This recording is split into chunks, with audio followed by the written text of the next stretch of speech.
నమస్తే, నేను మీ కుప్ప పద్మిని. ఇన్నాళ్ళు మీ సపోర్ట్‌ని నాకందిస్తూ, మీ ప్రేమని నాకందిస్తున్న ప్రతి ఒక్కరికి కృతజ్ఞతలు. ఇప్పుడు చూడబోతున్న ఈ వీడియో కూడా ఖచ్చితంగా మీకు ఉపయోగపడుతుంది. లైక్, షేర్ అండ్ సబ్స్క్రైబ్ చేసి మీ ఇష్టాన్ని అలాగే మీ సపోర్ట్‌ని నాకందించండి. అలాగే ఈ వీడియో పట్ల మీ అభిప్రాయాన్ని కామెంట్ సెక్షన్‌లో కామెంట్ చేసి నాకు తెలియజేయండి. నమస్తే. జ్యోతిష్య శాస్త్రం ఒక అద్భుతం. వేదాంగమైన జ్యోతిష్య శాస్త్రం అనేటువంటిది మానవ జీవన గమనానికి ఒక వరం. జ్యోతిష్య శాస్త్రం నీ జీవితంలో వెలుగునింపే ఒక భాష.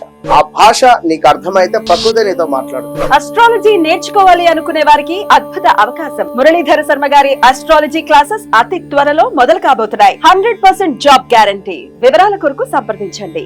నమస్తే, వెల్కమ్ టు అవర్ ఛానల్. నేను పద్మిని. ప్రస్తుతంతో పాటు ప్రముఖ ఆధ్యాత్మికవేత్త, జ్యోతిష పండితులు, అమ్మవారి సేవకులు, దత్త గణపతి ఉపాసకులు మురళీధర శర్మ గారు మనతో పాటు ఉన్నారు. మాట్లాడదాం. నమస్కారం అండి. మహాదేవ శ్రీమాత్రేడ మహా. అఖండ ఐశ్వర్య సిద్ధిరస్తు అని దీవించినప్పుడు చాలా సంతోషంగా అనిపిస్తుంది. ఈ అఖండంగా ఉండడం అంటే ఏమిటి అనేది డెఫినెట్ గా మనం ఆలోచించాల్సి ఉంటుంది. అంటే ఏదో 100 కోట్లు 1000 కోట్లు రావటం కాదు, ఉన్న దాంతో చాలా సంతోషాన్ని అనుభవించడం అనేది ఖచ్చితంగా మనం అవగాహనకు తెచ్చుకోవాలి. అలాగే ఆరోగ్యం ఉండటం అన్నిటికంటే ఐశ్వర్య ప్రదాయకదాయకం. ఖచ్చితంగా. అయితే ఈ అఖండ ఐశ్వర్యం ఎవరికైనా రావాలి అంటే ఏం చేయాల్సి ఉంటుందండి? తప్పకుండా అమ్మ. ఇప్పటి వరకు కూడా వాస్తవానికి అసలు ఈ వీడియో చేయడానికి కానీ, అంటే నేను ఈ విషయం చెప్పడానికి కారణం ఏంటిది అనేటువంటిది కూడా నేను ఈ వీడియోలో చెప్తాను. ముందుగా అఖండ ఐశ్వర్యము, అఖండం అంటేనే అసలు వెలకట్టలేనిది.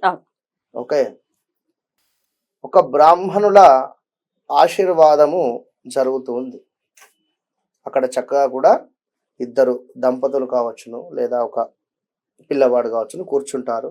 ఒక 11 మంది బ్రాహ్మణులు లేదా 21 మంది బ్రాహ్మణులు, 108 బ్రాహ్మణులు కూడా ఆశీర్వాదం చేసినటువంటి, అంటే సిచ్యువేషన్ చూస్తే గూస్ బంప్స్. డెఫినెట్లీ వినాలి, అది విని తరించాలి.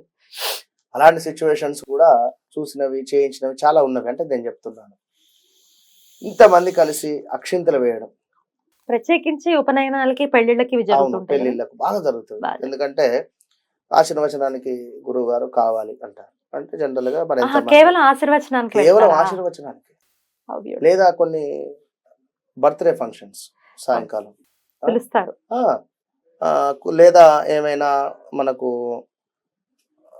ఇది ఏమంటారు, సిల్వర్ జూబ్లీ వేడుకలు కానీ, లేదా వివాహానికి సంబంధించి ఎవరైనా మరలా అంటే అసలు ఆశీర్వచనం ఎప్పుడుగా అన్ని వేళలా కావాలి.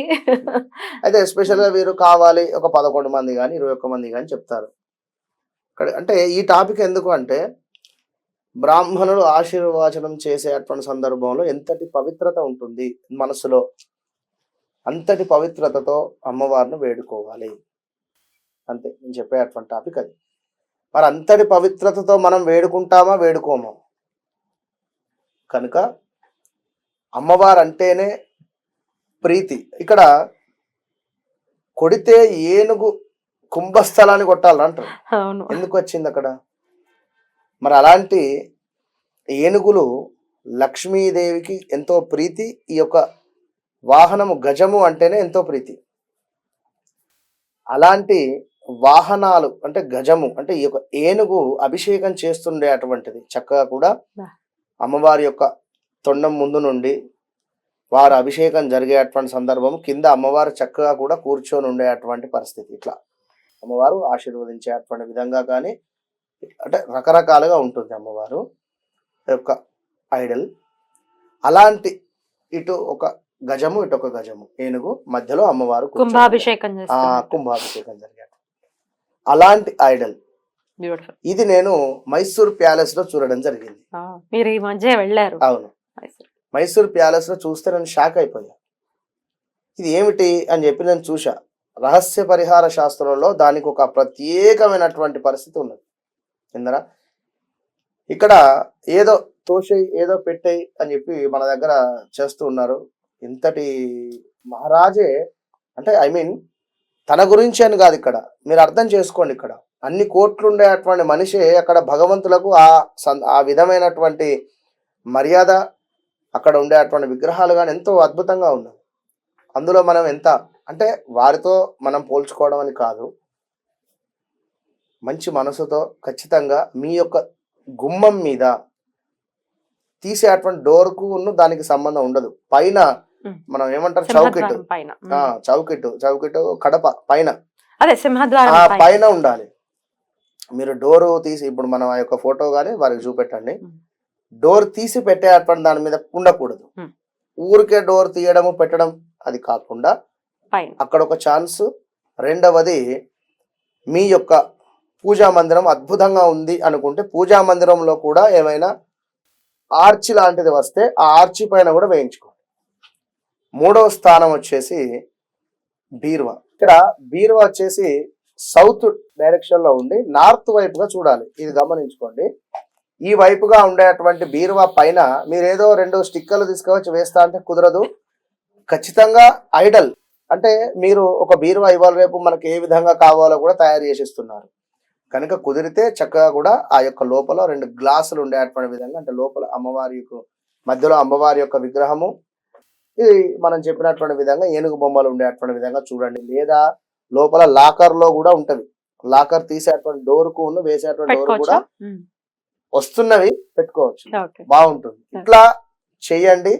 2 ఏనుగు బొమ్మలను కూడా ఇంట్లో ఉంచుకునేటువంటి ప్రయత్నం చేయండి. అది మట్టితో కావచ్చును, జనరల్ గా బయట దొరుకుతూ ఉన్నవి కనుక 2 ఏనుగు బొమ్మలను పెట్టుకోండి. మధ్యలో చక్కగా అమ్మవారిని కూడా కూర్చోబెట్టండి. ఒకటి మట్టితో విగ్రహాలు దొరుకుతవి. హాల్లో ఒక సపరేట్ ప్లేస్ లో వారికి ఏర్పాటు చేయండి. అది వారి స్థలంగా భావన చేయండి. చక్కగా రోజు అక్కడ మంచి మంచి పుష్పాలతో డిజైన్ చేస్తూ ఉండండి. అద్భుతమైనటువంటి ఫలితం ఉంటుంది. సింహాసనం పైన కూడా వస్తున్నాయి లక్ష్మీదేవి, చాలా బాగుంటాయి. అది కూడా ప్రిఫర్ చేస్తే చాలా బాగుంటుంది. అద్భుతం అండి, చాలా చక్కగా వివరించారు. కృతజ్ఞతలు. నమస్కారం. మహాదేవ్.